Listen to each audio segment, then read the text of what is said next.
للنوع التالت. النوع التالت ما بين الولاد وبعض، وده اشهر نوع، وده اللي طول النهار نتكلم عنه. بس اكتر حاجه بتسبب الغيره ما بين الولاد هو المقارنه. وممكن تكون الام يا حبيبتي مش بتقارن ولا الاب بيقارن، بس الناس بتقارن. فيجي مثلا الولاد في المدرسه يقولوا انت اخو فلان ده كان اشطر منك قوي، انت ليه مش طالع زي اخوك؟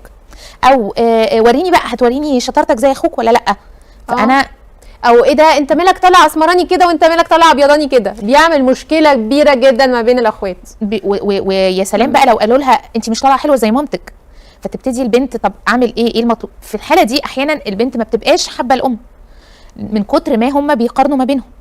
فانا لازم ادي ثقه لاولادي في نفسهم واتكلم معاهم اكتر علشان خاطر يطلعوا لي مشاعرهم زي ما قلنا في الاول. المشكله في ازاي الواحد يتحكم في اللي حواليهم، ما هي اللي حواليهم بقى اللي بيغرزوا ده جواهم لما يعلقوا التعليقات دي. احنا اتفقنا ان احنا هنتكلم مع الولاد وهنطلع منهم المشاعر، فهم لما هيقولوا لي ويتكلموا معايا ان فلان عمل له كده، انا هفهمه حبيبي انا ما بقدرش اتحكم في الناس، ده مش معناه ان ده رايي صح، ده رايي في وسط كل اراء الدنيا. هو الانسان ده عباره عن ايه؟ واحد من ضمن 9 مليار في العالم. هل ده رايه معناه ان هو الحقيقه؟ يساوي الحقيقه انك انت اخوك اشطر منك؟ لا. بعدين ممكن يكون اخوك اشطر منك في حاجه لكن انت اشطر في حاجات تانية. تعال نشوف انت اشطر في ايه. لما هتكلم بالطريقه دي معاه هو هيبقى عنده ثقه في نفسه، هيبقى مش مكسوف ان هو يخبي المشاعر دي. احيانا المشاعر بتكبر لما احنا بنداريها ونقول ما يصحش ان انا افكر كده، فاكتم المشاعر تحت.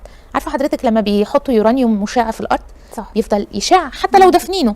فاحنا لما بنكتم المشاعر دي وننكرها على نفسنا ونقول لنفسنا لا احنا مش ممكن نفكر كده ابدا، تفضل تتعبنا وتضايقنا. لكن لما نطلعها نتكلم فيها مع حد ثقه، مع ماما، مع بابا، مع واحده وجوزها، فهتطلع كل الحاجات اللي مضايقاها.